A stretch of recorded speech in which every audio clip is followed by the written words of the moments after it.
Hello friends, എല്ലാവർക്കും SSC മല്ലുഫൈഡിൻ്റെ പുതിയൊരു YouTube വീഡിയോയിലേക്ക് സ്വാഗതം. ഇന്ന് ഞാൻ നിങ്ങളുടെ മുന്നിൽ വന്നിരിക്കുന്നത് നമ്മുടെ ഇന്ത്യൻ കോൺസ്റ്റിറ്റ്യൂഷനിലെ പാർട്ട് 3, അതായത് ഫണ്ടമെൻ്റൽ റൈറ്റ്സിലെ കുറച്ച് ആർട്ടിക്കിൾസ് ഓർത്ത് വയ്ക്കാനുള്ള മെമ്മറി കോഡ്സുമായിട്ടാണ്. നമുക്ക് പലപ്പോഴും എക്സാംസിൽ ഒരു ക്വസ്റ്റ്യൻ ചോദിച്ചു കഴിയുമ്പോഴത്തേക്കും ആർട്ടിക്കിൾസ് തമ്മിൽ ഒരു കൺഫ്യൂഷൻ ഉണ്ടാവാറുണ്ട്. ഈ മെമ്മറി കോഡ്സ് വെച്ച് നമുക്ക് ഈസി ആയിട്ട് പാർട്ട് 3ലെ മൊത്തം ആർട്ടിക്കിൾസും ഓർത്തിരിക്കാൻ പറ്റും. നമുക്ക് ഡയറക്റ്റ് ആയിട്ട് വീഡിയോയിലേക്ക് പോകാം. ഈ വീഡിയോയിലെ കോഡുകൾ പല യൂട്യൂബ് ചാനലുകളിൽ നിന്നുള്ള പഠന സാഹിത്യങ്ങളിൽ നിന്ന് സ്വയം മിക്സ് ആൻഡ് മാച്ച് ചെയ്തതാണ്. ഇതൊന്നും എന്റെ ക്രിയേഷൻ അല്ല. ഞാൻ SS പഠിക്കുമ്പോൾ കോഴ്സ് എടുത്ത കുറച്ച് ബ്രെയിൻ കോഡ്സ് ആയിരുന്നു ഇതിലുള്ളത്. ഇതിലൊന്നും ഞാനാണ് രചന എന്ന് ബോധം എല്ലാം എന്റെ ഉൽപ്പന്നമല്ല. അത്ര വരെ. നമ്മുടെ ഫസ്റ്റ് കോഡ് ഇതാണ്. Law removes doubt, provide 6 freedoms and give clear protection against exploitation and child labour. ഇനി ഈ കോഡ് ഏതൊക്കെ ആർട്ടിക്കിളിനാണ് മാച്ച് ആവുന്നതെന്ന് നമുക്ക് നോക്കാം. ലോ റിമൂവ്സ് ഡൗട്ട്, നിയമം സംശയമില്ലാതെയാക്കും. കേൾക്കാനും ഒരു രസമുണ്ട് അല്ലേ? അപ്പൊ ലോ എന്താണ്? ആർട്ടിക്കിൾ 14 ആണ്, ഇക്വാലിറ്റി ബിഫോർ ലോ. ഡി എന്താണ്? Article 15, prohibition of discrimination. O എന്താണ്? Opportunity, equality of opportunity, article 16. U എന്താണ്?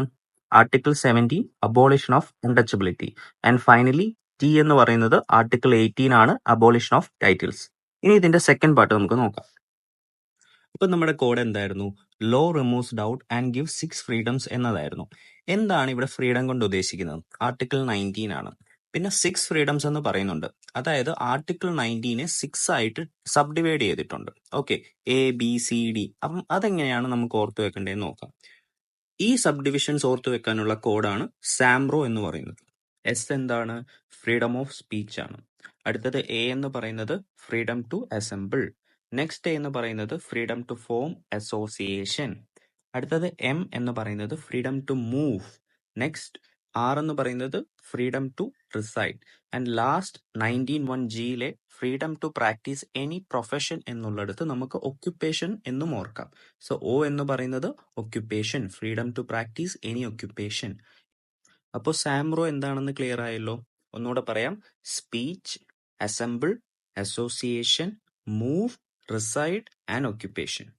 ഇവിടെ ഒരു ഇമ്പോർട്ടന്റ് കാര്യം പറയാൻ വിട്ടുപോയി. ഇവിടെ ആർട്ടിക്കിൾ 19(1)(f) എന്നുള്ളത് റിപ്പീൽ ചെയ്തതാണ്. നമ്മുടെ 44th അമെൻമെന്റ് ഓഫ് 1978 പ്രകാരം ആ ആർട്ടിക്കിൾ റിപ്പീൽ ചെയ്തിട്ടുണ്ട്.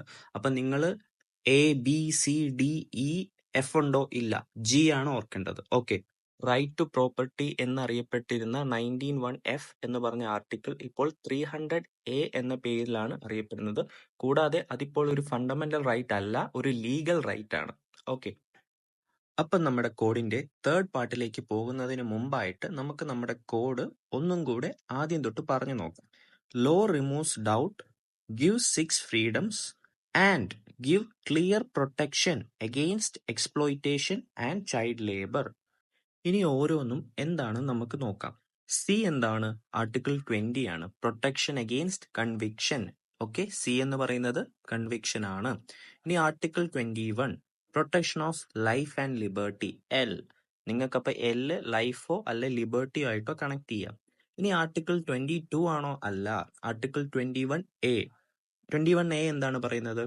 Right to education, E. Right to education എന്താണ്? ഇ ആണ്. ഇനി നമ്മുടെ കോഡ് AR ആണ്. എന്താണ്? പ്രൊട്ടക്ഷൻ അഗെയിൻസ്റ്റ് അറസ്റ്റ് എന്ന് നമുക്ക് ഓർത്തു വെക്കാം. Article 22, protection against arrest. Article 23 and 24 ഓർത്തു വെക്കാൻ എളുപ്പമാണ് അല്ലേ? Exploitation and child labour. Article 23 എന്ന് പറയുന്നത് prohibition of exploitation and article 24 എന്ന് പറയുന്നത് പ്രൊഹിബിഷൻ ഓഫ് ചൈൽഡ് ലേബർ. നമ്മുടെ കോഡ് എന്താണ്? Gives clear protection against exploitation and child labour. ഒന്നുകൂടെ ആദ്യം തൊട്ട് പറഞ്ഞു നോക്കാം. Law removes doubt, gives 6 freedoms and gives clear protection against exploitation and child labor. ഇപ്പൊ നമ്മൾ ആർട്ടിക്കിൾ 14 to 24 പഠിച്ചു കഴിഞ്ഞു. ഇനി നമുക്ക് നമ്മുടെ നെക്സ്റ്റ് പാർട്ട് നോക്കാം. നമ്മൾ നമ്മുടെ ഫസ്റ്റ് കോഡ് വെച്ച് റൈറ്റ് ടു ഇക്വാലിറ്റി തൊട്ട് റൈറ്റ് അഗെയിൻസ്റ്റ് എക്സ്പ്ലോയിറ്റേഷൻ വരെ കവർ ചെയ്തു.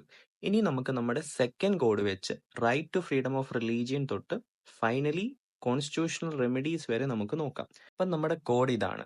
കോൺ man evades tax attendance and hampers Indian culture and education. Okay, ഇവിടെ കോൺ എന്നുകൊണ്ട് ഉദ്ദേശിക്കുന്നത് കോൺഷ്യൻസ് ആണ്. Article 25, freedom of conscience and free profession, practice and propagation of religion. ഇനി man എന്താണ്? Article 26 ആണ്, freedom to manage religious affairs. Evades tax attendance അത് ഉദ്ദേശിക്കുന്ന article 27 and article 28 ആണ്.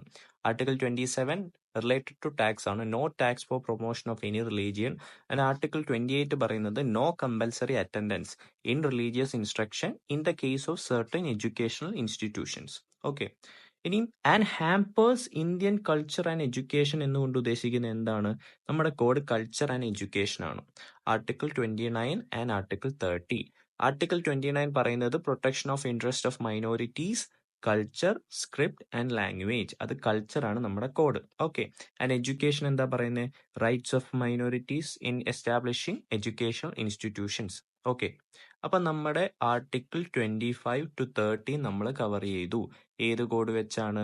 കോൺ man evades tax and hampers Indian culture and education. ഇനി നമുക്ക് മൊത്തത്തിൽ ഒന്ന് പറഞ്ഞു നോക്കാം. ഇനി എന്താണ് മിച്ചമുള്ളത്? ഓൺലി ആർട്ടിക്കിൾ 32 കോൺസ്റ്റിറ്റ്യൂഷണൽ റെമഡീസ് ആണ് അല്ലെ? അത് നമുക്ക് എല്ലാവർക്കും അറിയാം. അതിന് പ്രത്യേകിച്ച് കോഡൊന്നും വേണ്ട, ഓർത്ത് വെക്കാനും എളുപ്പമാണ്. ഇനി ആദ്യം തൊട്ട്, അതായത് ആർട്ടിക്കിൾ 14 to 30 വരെ നമുക്കൊന്ന് ഒറ്റയടിക്ക് കോഡ് വെച്ച് പറഞ്ഞു നോക്കാം. Law removes doubt, gives 6 freedoms and gives clear protection against exploitation and child labor. 6 freedoms ഓർത്തു വെക്കാനുള്ള കോഡ് എന്താണ്? സാംറോ. ഇനി നെക്സ്റ്റ് പാർട്ട് എന്താണ്? Con man evades tax attendance and hampers Indian culture and education.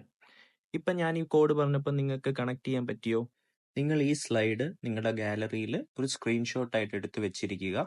എപ്പോഴൊക്കെ നിങ്ങൾക്ക് ഡൗട്ട് വരുന്നോ ഈ കോഡ് ഒന്ന് റിവൈസ് ചെയ്താൽ മതി. 1, 2, 3 തവണ വായിക്കുമ്പോഴത്തേക്ക് നിങ്ങൾക്ക് ഈ കോഡ് കണക്ട് ആവും. പിന്നെ എല്ലാ ആർട്ടിക്കിൾസും, അതായത് 14 to 30 വരെയുള്ള ആർട്ടിക്കിൾസ് നിങ്ങൾക്ക് ഈസി ആയിട്ട് പുഷ്പം പോലെ ചെയ്യാൻ പറ്റും. സോ ഈ കോഡ്സ് നിങ്ങൾക്ക് യൂസ്ഫുൾ ആയി എന്ന് വിശ്വസിക്കുന്നു. ഈ വീഡിയോ ഇത്രയേ ഉള്ളൂ. Thank you so much.